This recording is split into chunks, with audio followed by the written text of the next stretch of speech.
34, Monsieur Rancoul, je vous en prie. Merci, Monsieur le Président. Avoir une dissuasion nucléaire consolidée, avoir de grands programmes d'armement renouvelés, avoir de grandes ambitions sur le spatial ne doit pas nous faire oublier une chose. À la fin des fins, sur le terrain, quand le militaire se retrouve face à l'ennemi, il a besoin d'une cartouche pour se défendre face à celui qui veut le tuer. La France est aujourd'hui le seul pays membre permanent du Conseil de sécurité des Nations Unies à ne pas avoir de filière nationale de production de munitions de petit calibre. Nous ne pouvons pas l'accepter. Nous devons apprendre des erreurs des dernières années. Je pense aux pénuries de masques et de médicaments que nous ne produisions même plus en France. Nous ne pouvons pas être naïfs aussi sur les munitions, car oui, nous pouvons aussi connaître des situations exceptionnelles qui fragiliseraient nos acheminements de munitions de petit calibre. Je vous propose donc de voter cet amendement pour relancer une filière de munitions de petit calibre en France. Je vous remercie. Monsieur Bellamiti.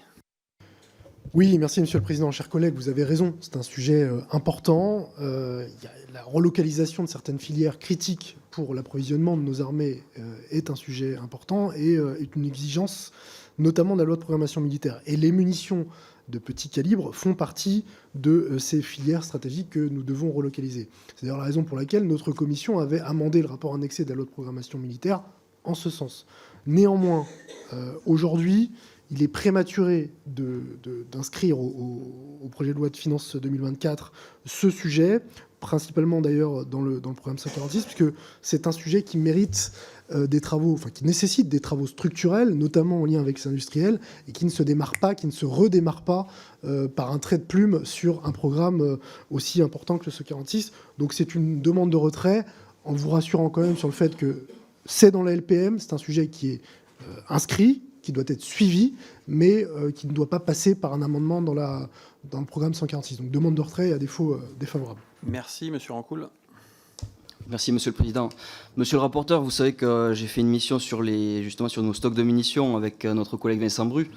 Nous avions donc préconisé cette relocalisation de munitions de petit calibre et nous avions rencontré des industriels et des membres de différents ministères, notamment le ministère de l'Intérieur, qui nous indiquaient qu'un projet était déjà dans les tuyaux, que les munitions devraient commencer à être produites fin 2024. Donc je pense que c'est totalement pertinent de voter sur ce projet de loi de finances 2024 un budget pour appuyer ce projet. Monsieur Cormier-Bouligeon, je vous en prie. Je rappelle ce que je disais ce matin dans la présentation du programme 178, c'est que dans la LPM, nous prévoyons le financement de plus de 16 millions de munitions de petit calibre. Et donc, quelque part, votre attention est écoutée pour fournir à nos soldats ces munitions de petit calibre. Très bien, donc l'amendement est donc maintenu. Je le mets donc aux voix avec un avis défavorable du rapporteur. Qui est pour? Qui est contre? Il est donc adopté.